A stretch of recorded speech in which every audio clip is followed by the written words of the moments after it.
Oi, eu sou o Pablo. Eu vou falar sobre o conceito, os caracteres, os requisitos jurídicos e as consequências jurídicas dos contratos de compra e venda. O conceito de contrato de compra e venda pode ser retirado do artigo 481 do Código Civil. Nesse artigo fica claro que pelo menos duas partes, uma delas vai transferir um bem certo para outra parte e essa outra parte que recebe a transferência do bem irá dar um preço certo em dinheiro para a primeira parte que transferiu o bem. Entenderam? Pelo menos duas partes em ação. O primeiro caractere de um contrato de compra e venda é que ele seja bilateral sinalagmático, ou seja, ele fará com que as duas partes, os dois contraentes, tenham obrigações simultâneas.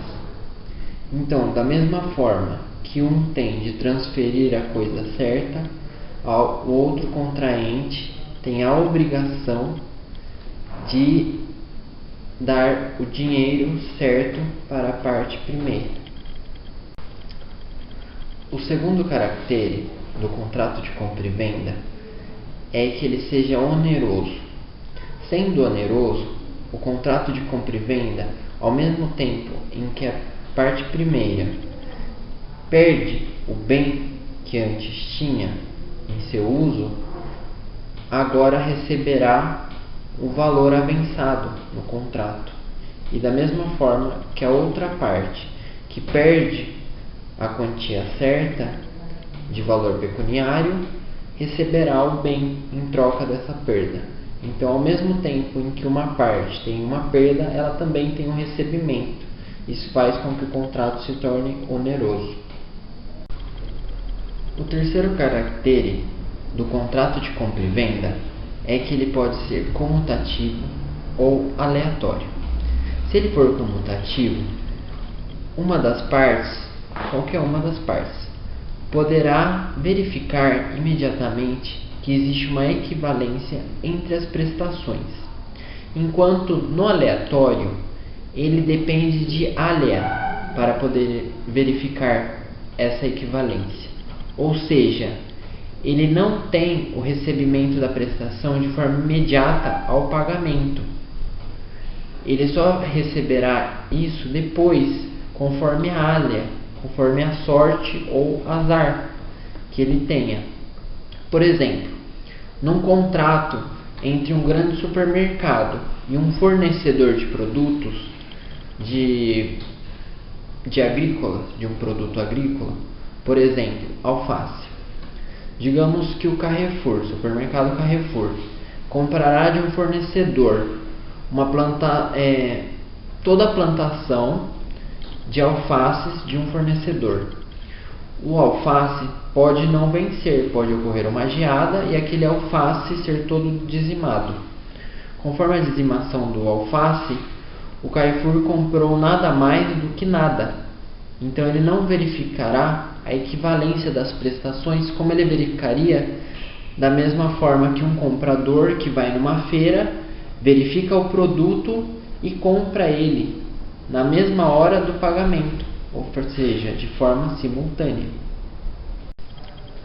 Existem duas formas de contrato de compra e venda aleatório: o empty spei e o empty res peratai.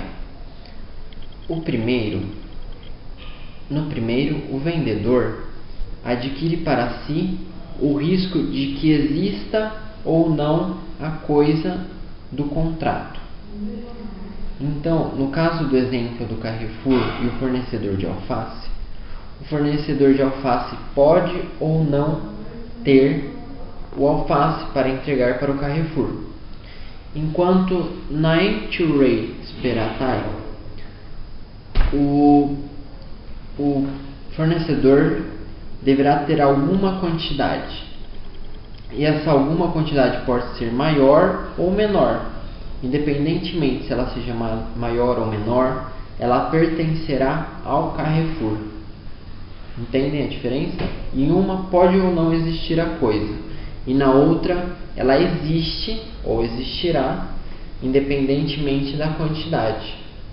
Se não existir e o contrato for da segunda forma, o vendedor, no caso o fornecedor de alface, terá que indenizar o comprador, que no caso é o Carrefour. O quarto caractere é se o contrato de compra e venda é consensual ou solene. Se ele for consensual, a ordem jurídica reconhece a validade do contrato independente de sua forma. Ela pode ser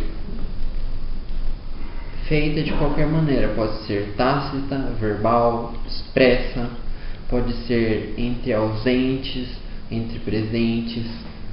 A forma é independente, no caso de ser consensual. Entretanto, se ela for solene, a ordem jurídica exige que ela seja feita de determinada forma para que assim seja reconhecida a sua validade. Por exemplo, a carta de fiança, o penhor.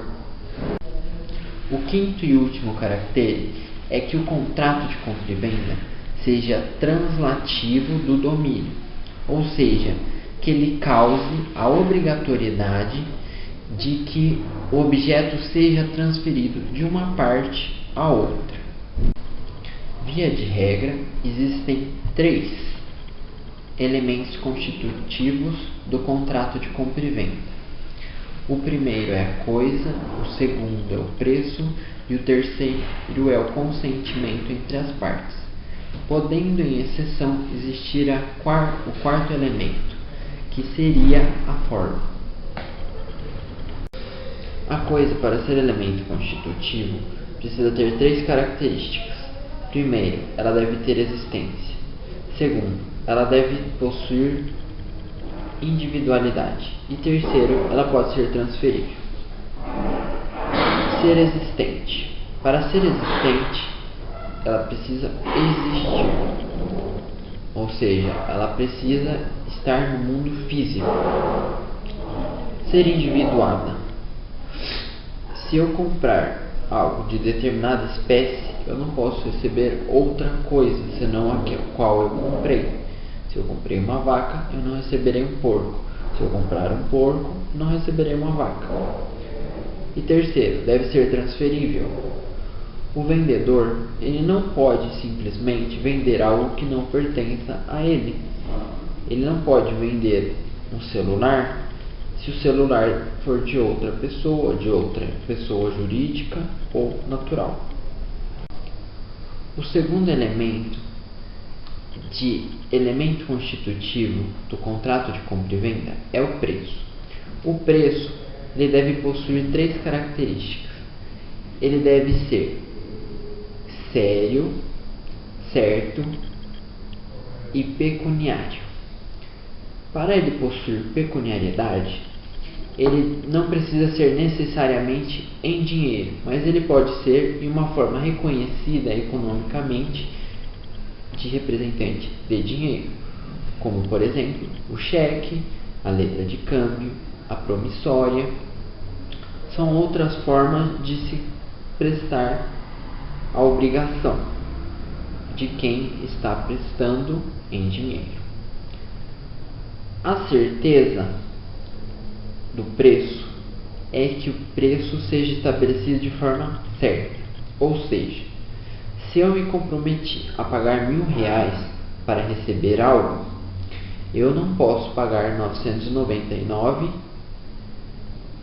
e nem 1.001, a menos que haja o consentimento da outra parte, senão eu devo pagar o preço certo que foi combinado entre as partes. E a seriedade é que exista o dinheiro de forma lícita, ou seja, que ele não seja pago com notas de brinquedo, por exemplo. Notas de brinquedo não demonstram seriedade, o que podem provocar uma nulidade sobre o ato. O terceiro elemento constitutivo do contrato de compra e venda é o consentimento entre as partes. No consentimento, será analisado se a parte possui aptidão para contratar, ou seja, uma criança ou um deficiente mental que tenha capacidade relativa ou capacidade absoluta comprometida não poderá contratar a menos que seja representada. Então, quando uma criança menor de 18 anos vai na padaria e compra os pães, na verdade, o dinheiro que ela utilizou para comprar os pães é de algum representante, como por exemplo os pais, de algum dos pais. Então, o contrato em realidade é entre os pais e a padaria. Por isso que o padeiro ou atendente que está no balcão entrega os pães para a criança, porque já fica subentendido que em caso de que algo aconteça, quem representará em juízo a criança será um dos pais, ou um avô, seja qual for, e não a criança em si. Ela não tomará defesa por si, ela terá a defesa de seus representantes, que podem ser seus tutores. Em regra, são só os 3 ditos elementos constitutivos do contrato de compra e venda. Entretanto, em exceção, existe um 4º elemento constitutivo, que é a forma. A forma, que também estava como caractere de contrato de compra e venda, pode ser solene ou consensual. No caso, na compra de um imóvel, ela é solene, pois é preciso um procedimento previsto pelo ordenamento jurídico para que seja validado o contrato de compra e venda de imóvel. As consequências jurídicas do contrato de compra e venda estão no título 6 das várias espécies de contrato, capítulo 1 da compra e venda, seção 1, disposições gerais, do artigo 482 até o 504. Entre elas estão artigos que colocam que a coisa deve ser certa, que a responsabilidade da entrega da coisa é do vendedor